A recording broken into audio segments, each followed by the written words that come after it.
The following program is a Town of Colonie television production of the William K. Sanford Town Library.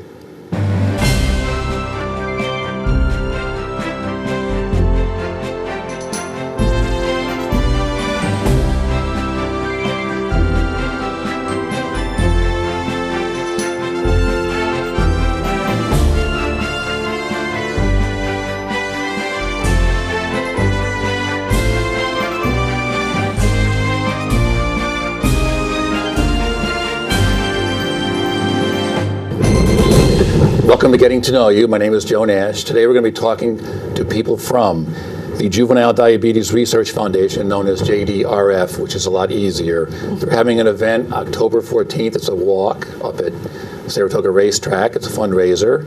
And we have with us Danielle Slater. She is the developmental manager of JDRF. And we have Karen Larkin, who is on the board, but she also has a son, Danny, age 11, who has juvenile diabetes, so welcome. Thank you. So before we talk about the October 14th event, why don't you just tell me about your organization, JDRF. It's not just, you guys are JDRF of Northeastern New York, Yep. but this is a worldwide organization Yeah. that's raised over something like $2 billion in the last. So Yeah. tell me about the organization as a whole before we talk about our area. Absolutely. So JDRF, formerly known as the Juvenile Diabetes Research Foundation, we just are on a mission to cure, prevent, and treat type 1 diabetes. We are a global organization. We have human clinical trials going on all over the world.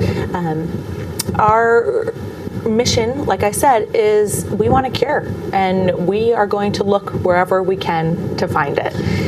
So, I was going to say, you do also, I've noticed in some of your material here, you've spent something like $110 million on this artificial pancreas or something. Yeah. And you have a lot of research like this coming up? Or? Absolutely. So last year, the hybrid closed-loop artificial pancreas system came to market.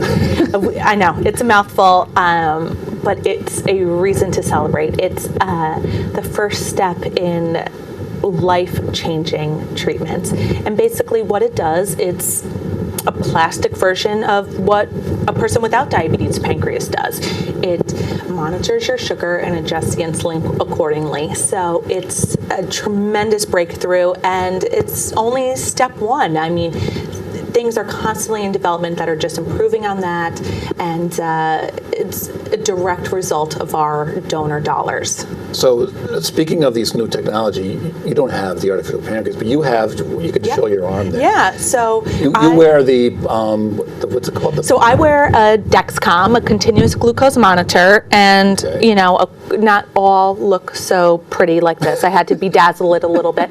But I also wear an insulin pump. So my Dexcom, and Karen's son Danny also wears a Dexcom, it measures my blood glucose every 3 minutes, which is vital because in 3 minutes, my blood sugar can go up, go down. There's no rhyme or reason to it all. And while we can predict some of it, a lot of it we can't feel and we can't predict. And so this keeps me in a safe zone and keeps me aware. And what's awesome is I can look at my watch and it can tell me what my blood sugar is. Okay. So and I was going to say, you were diagnosed when you were how old? I was diagnosed when I was 11, so almost 25 years ago. All right. And Karen, tell me about, your son was diagnosed when he was 6? Yeah, so Danny was diagnosed at age 6, just a little over 4 years ago. And, a 6-year-old should not have to deal with this. No child, no adult should have to deal with this disease. We had about a week in our household where it was July, and Danny was just really, really thirsty, and really thirsty is about all I can say. He was just ravenously thirsty, to the point where I told his camp counselor to make sure that they were filling up his water bottle during the day. And finally, I just said something's not right.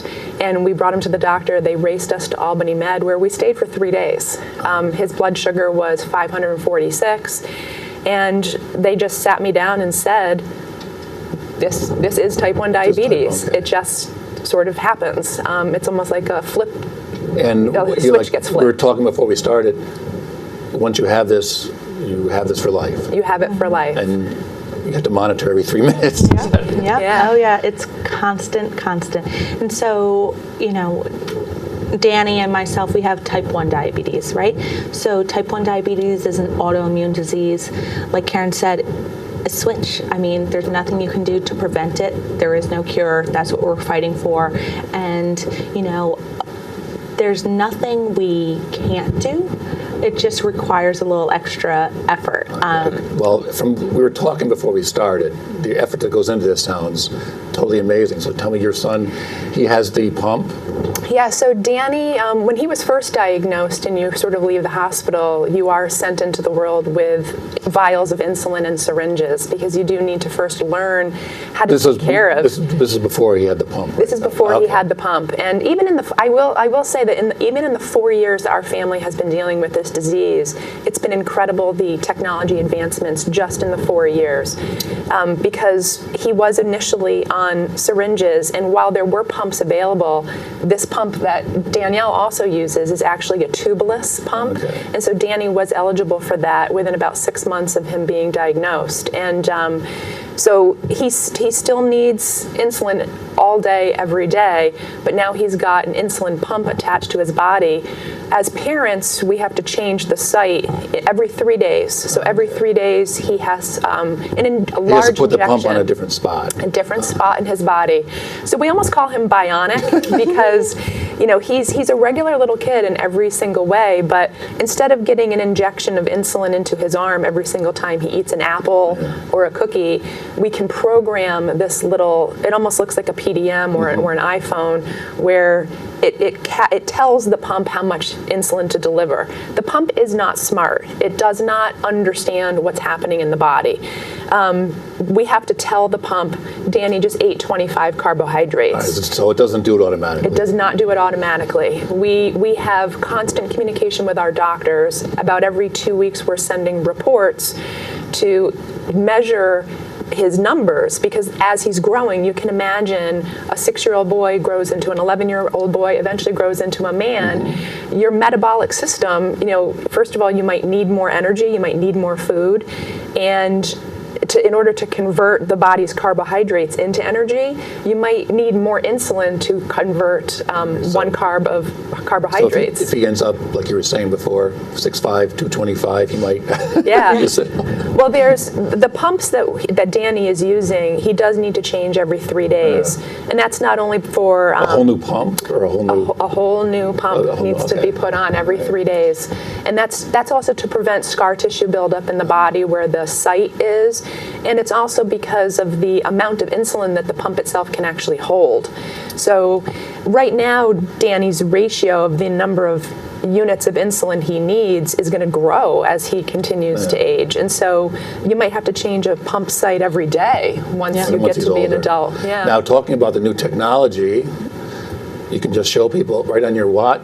You can monitor your son's level right is now. So what is he at right now as we speak? He's 122 and flat, so thank you, Mary. He's at school. That's our school nurse. She's doing a good job keeping track of him today. That's sort of hooked right into the pump. Yeah, so Danny has, both Danielle and Danny have the same technologies. There are different ones available on the market, but they have a tubeless pump, and they also have this Dexcom continuous glucose monitor, which even for us, and again, these last 4 years has been amazing because the Dexcom first became available, and it was not approved by the FDA for use in children right away. So we had to keep waiting and waiting, and finally, after about 2.5 years of managing this disease with just constant finger pricks, 10, 12 times a day, even 3 times overnight, constant finger pricks to know where your number is, how are you?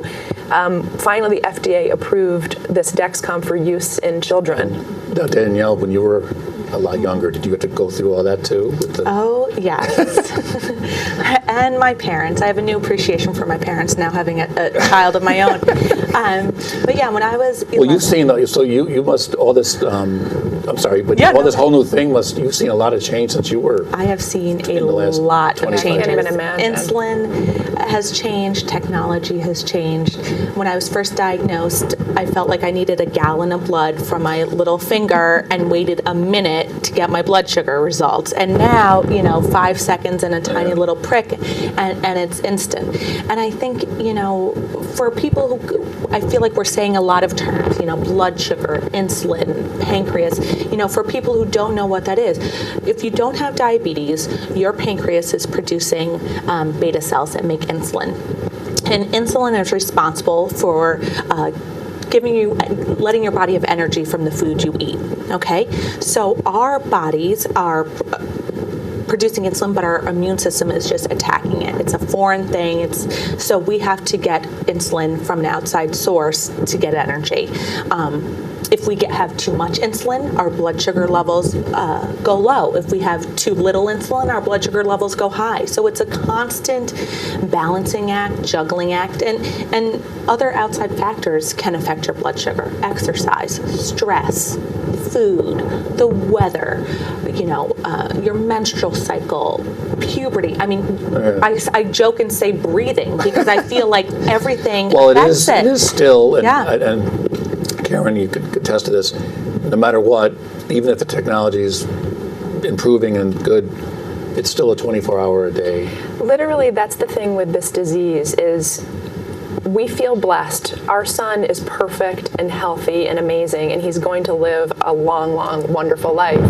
But I actually akin this to, imagine if your lungs could not take in air and you had to use like a fireplace blower just to kind of keep your lungs going. Imagine if you had to sit here with a manual pump and just beat your heart.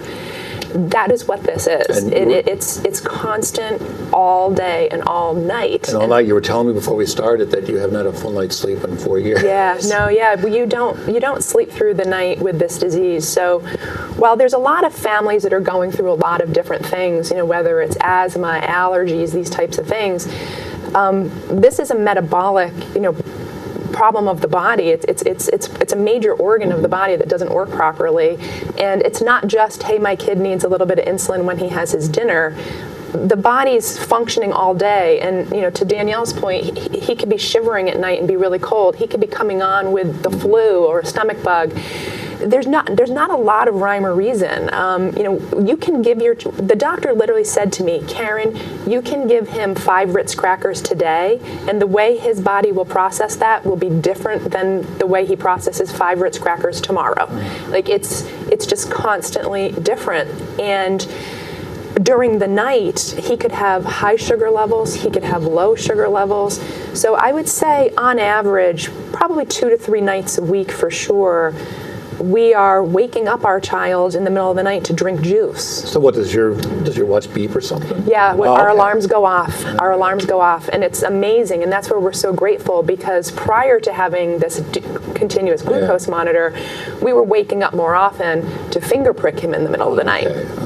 So, and that's more of a safety measure because you get concerned. You just don't want, because unfortunately it's a side effect of this disease, if you will, where somebody can be asleep and not know, and it's not a good result. Now, have you woken up in the middle of the night, your monitor going off, Danielle? Oh, yes. Oh, okay. And it doesn't just wake me up, it wakes my husband up, it wakes my son up, it's a family disease. It's a family disease. And one of our outreach volunteers, Joanne DeNovio, has this saying that just resonates so well with me. It's illness starts with I and wellness starts with we. And it's a family disease, it's a community disease, and that's, I think, something that JDRF provides is you can't do it alone. It's impossible.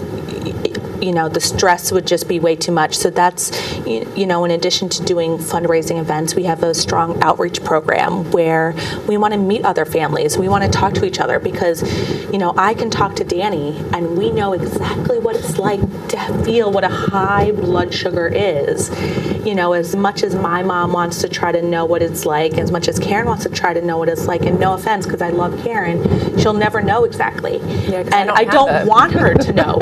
Because I wouldn't wish it on anyone. But it's something about this community that JDRF provides, bringing us together, that, strength in numbers. So just so people know, Yeah. could you just make this differentiation? Juvenile diabetes, also type 1 diabetes, the most severe, the kind there's no cure. I mean, you'll have it your whole life. Yep. What is the difference between type 1 and type 2?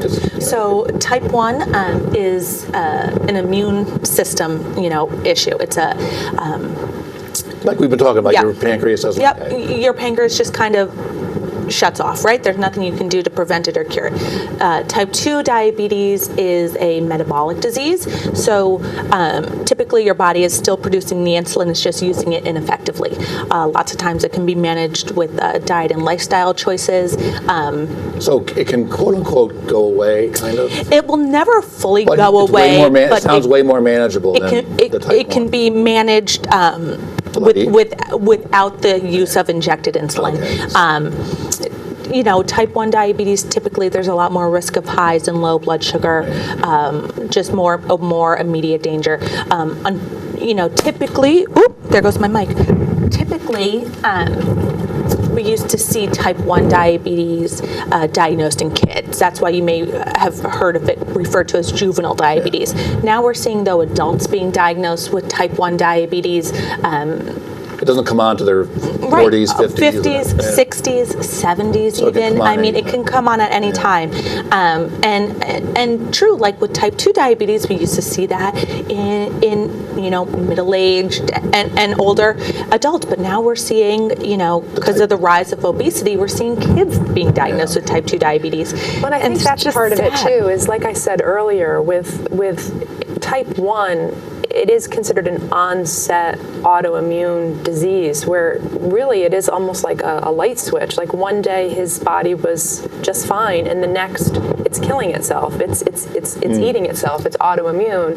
Whereas with type 2, I do feel that you kind of have a little bit of a report card. You go for your physicals and the doctor starts telling you, I think your A1C is getting, you're kind of getting, why don't you change your diet a little bit? Why don't you exercise a little bit more? And oftentimes people have a precursor, maybe they do have, some family history, but generally if you're on top of it, you can kind of change your diet, change your exercise routine, and you can manage the onset of type 2 much more appropriately.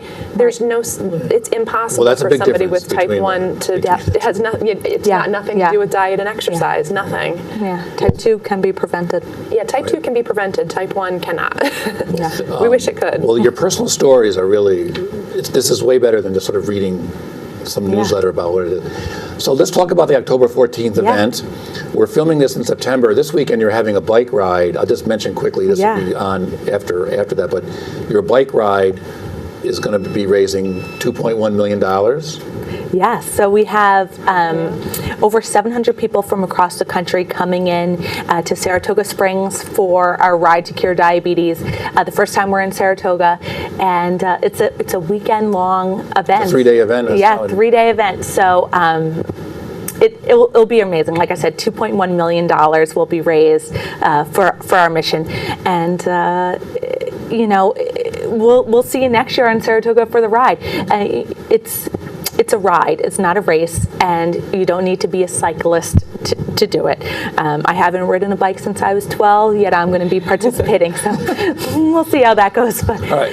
Okay. Well, that's good. That'll be past when this is on. Yep. But, so October 14th, the walk. Your goal is $150,000. Yes. It's going to be at. Well, tell us about the event. It's going to be at the racetrack. It's going to be at the Saratoga Racetrack. Yep, Saturday, October 14th. Registration starts at 9:30. We ask that you raise money and join us. It's a fun-filled day. Karen is actually a team captain for one of our walk teams and has been very successful. Yes, so we... You can have family teams or corporate teams or just walk. I actually am the team captain of 2 different teams. She's an overachiever. I can tell you that as a parent, you just want to do something to feel like you're part of the solution. I have never really been much of a they person. Why aren't they fixing it? Why aren't they doing anything about this? And it's very hard to see your own child struggle. And so you want to try to be part of the solution. You want to try to get involved. And short of me going back to medical school, which I don't really have an acumen for, nor do I really understand anatomy, I just want to try to raise money. I just want to try to help those people that are smarter than me in medical fields and are trying to get a cure. Or thank God, all this biotech, everything we talked about, technology coming together to help my son have a better life. So the only way that I know how to do that is to try to get people excited to try to help. And so Danny was diagnosed in July of 2013, and already that fall we launched Team Danny, and we call it Team Danny Smash T1D because Hulk is his favorite superhero and continues to be his favorite superhero, and Hulk likes to smash things. Yes, that's right. And so we want to smash T1D. And what I like about a walk is two things. Number one, we can use the website to get our word out to family members and friends that are from far away. This is our way once a year of just reminding them of what we go through and reminding them of Danny's status and some of his achievements. And each year I put a story out on the website. So if you looked out over the past couple of years, you'll see this year he got the CGM. This year he went to Camp Jocelyn this summer for the first time, which is a type 1 diabetic boys camp. So there's achievements in our life and in his life. So we can get the word out to people to donate online. But what I also like about managing a family team and a friends team is we get local friends and family who will travel. They'll come to beautiful Saratoga race course. It's an amazing place to just spend the afternoon. And JDRF does an amazing job of having fun family activities there. And we encourage kids to just get out and fundraise. Do people have sponsors? Is that how that works? Like the thing, if I complete the walk, you give me some, is that how it works? Yeah, so Joe, you can totally sponsor my team or Team Danny. Only half-coded, kidding. No, and so friends, family, neighbors, coworkers, make a donation yourself. Okay, and it'll be on the screen here. The information is jdrf.org/Saratoga. Yep. And there's not only family teams, we do actually welcome corporate teams. Absolutely. And we find that Saratoga, Greater Capital Region area, whether there are more people at your businesses that might be affected by this disease in some way, shape, or form than you realize. And it is fun to have some camaraderie. So I actually am the captain for Team ACO as well. I work for ACO up in Saratoga. And ACO's been a longtime supporter of JDRF, Absolutely. so we do a corporate team. So it's kind of just interesting how JDRF does look for corporate sponsors, but they look for families to just come together. And we're actually doing an interesting thing this year with Dimes for Diabetes. This is something where they're encouraging kids to just fill up a water bottle with dimes. Just, have a bunch of 11-year-old friends, walk around your neighborhood, fill up a water bottle with dimes and bring it to the walk. A water bottle filled with dimes is $100. Yeah. So everything matters. So will some of Danny's friends be walking with him? Yes, and we welcome all his friends. He has a great time. He really appreciates the help. We actually have friends come from out of town every year, and and his local friends, and it's just great to know that people are supporting us. And then Danielle, what kind of besides the walk, is there like food booths and other things and other kind of crap? It's a free event. So 80 cents on every dollar that's raised goes back to our mission. So that's something we're very proud of.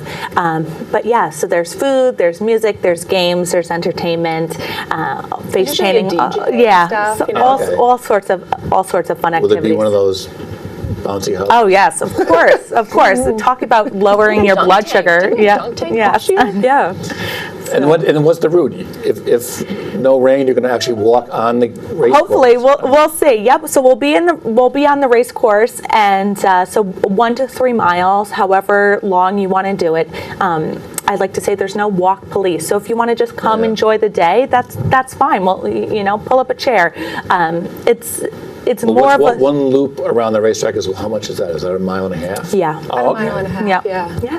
And last year we did walk right on the dirt. The year before we walked on the back track, and both of them, it's just an amazing perspective of the track Well, too. if you go to the track a lot, yeah, I mean, it would be a different, It's a very different perspective, and it's fall. The foliage is gorgeous. Beautiful. So not only are you having an opportunity to support a great cause, but it's just really a nice family day out. And also, I noticed it's hard to walk in that though.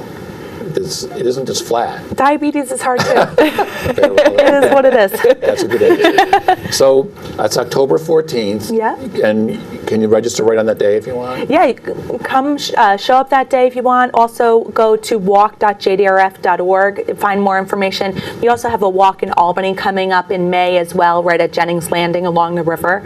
And then in November we have our One Hope Ball, which is our black tie gala at on Wolf Road here in Albany. So whether you want to cycle, dance, walk, whatever you want to do.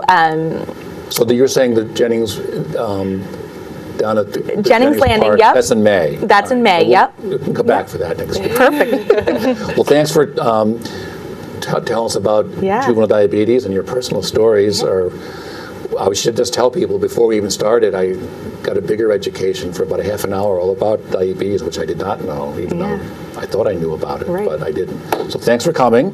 Good luck on the walk. Yeah, and thank you so much. Thank you very much. We will see you hopefully next year sometime. Absolutely. And we'll see you next time on Getting to Know You.